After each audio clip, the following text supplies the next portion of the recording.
The first key position of pitching is starting point. We don't see this pitcher's main starting point because the video cuts off, but we can see his secondary starting point as he gets here. From this position, he looks calm and relaxed.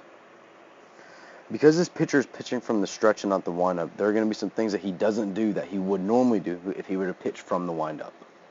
From here, the first main position is leg kick. As we watch this pitcher's leg kick, we notice that he has a really high leg kick. When a pitcher does his leg kick, we want him to seem balanced. As we draw this line down the pitcher's body, you can kind of tell that he doesn't really seem balanced. It seems like he's already starting to fall towards home plate, which could cause problems.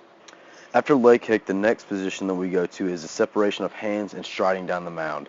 This pitcher does a good job of both as he gets really far down the mound with his front foot. One thing this pitcher does really well is stride down the mound. We can see by putting a box here and by putting a box at the end of his stride how far he actually strided down the mound, which is really good. Another thing this pitcher does that is really well is he extends his throwing arm all the way back, which allows him to get more velocity on the ball. The next couple of key positions that we see is the pitcher rotating his upper body as he gets to the release point. At release point, you want to see the pitcher be over his front knee, which he is. Another thing this pitcher does well is he has a good solid landing leg. This allows him to throw whatever pitch he needs to in whatever location.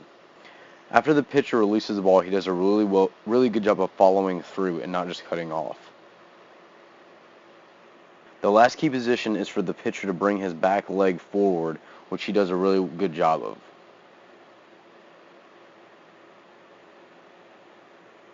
Once the pitcher completes his follow-through, he should end up in somewhat of a fielding position, which he does. Overall, this pitcher does a really good job of working his way down the mound and using his whole body throughout the pitching motion.